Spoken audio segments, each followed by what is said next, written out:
And let's go to Salina, Kansas next. Sean joins us there. Sean, you're on the Ken Coleman Show. Hi, Ken. Well, thanks for taking my call. You bet. How can I help?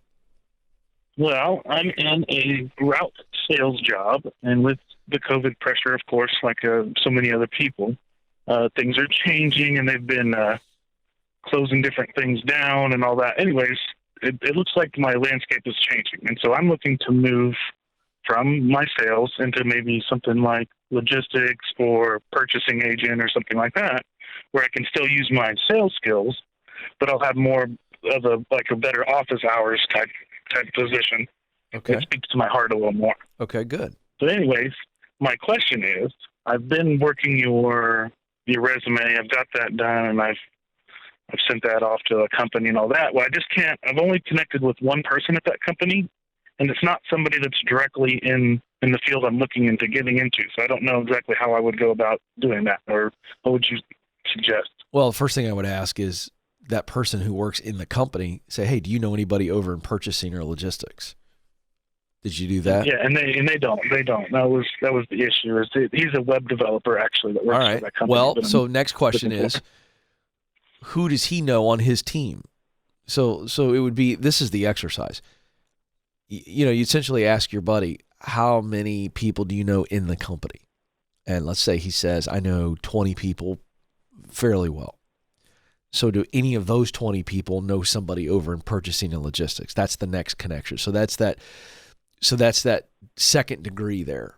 Okay. And then the third degree, because if he says yes, then you say, hey, will you be willing to ask your friend on the team if they would essentially vouch for your impression of me, your relationship with me, and would they be willing to connect me directly with the person over that I want to get in front of? So I mean, it's a third degree. Does that make sense?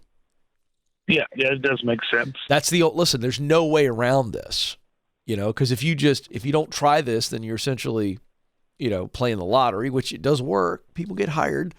But what I'm trying to do is increase your odds. And so you just want that person to hear something really good about you prior to or around the same time that you actually go through the application process. Does that answer your question? Okay. Yeah, that helped out a lot, actually. But I would tell you this. I would ask you rather than tell you, how many times or how many other people have you tried to find within your community to see if there's another connection that you might have that you're unaware of? Yeah, I've talked to almost everybody that I come in contact with about the company. And are you qualified? Are you qualified for this job that you want, the purchasing and logistics job? Well, I'm qualified on the sales half of it. I think as far as the logistics, there's some certificates that I need to get, and I've already looked into those. They're anywhere from $150 just to take the test, or if I want materials and all that, it can go up to $1,000 for a bundle deal. I would tell you that I think you need to do that first before you really try to work these. It doesn't help you if you work these connections and relationships and you don't have the qualifications yet. So if you're going to be able to get those quickly, will you be able to get that quickly and drop for the $1,000 and get that in your belt around the same time that you're doing all this connecting? Yeah, and I guess that was another question I did have too about the certifications, is that I don't necessarily know where to go to get them. I know what they are, but our Votech school locally doesn't have them. And so I guess I would have to look somewhere online. And how do you know if it's going to be a good, person or, college or whatever to take the certifications from? Yeah, well, there's two questions there. Number one, yes, there are going to be tons of ways for you to get that training online. And the way you're going to find out if it's a legit online training course or whatever is the same way you do anytime you buy anything else of worth. What was the last big expenditure that you made? Or sizable? Car, I think. Yeah, well, did you do research on the car? What'd you buy? Yeah, I did. Yeah, I did do research on the car. So same way. Yeah. Here's the deal. You find 3 or 4 or 5 or whatever online courses, then you go do your homework.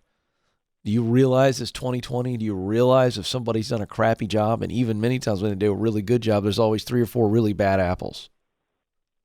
My favorite of these Amazon book reviews. You'll see like 500 5-star or 4-star reviews, and then you'll see some idiot that gives you a 1-star or does a 1-star on it. You see what I'm saying?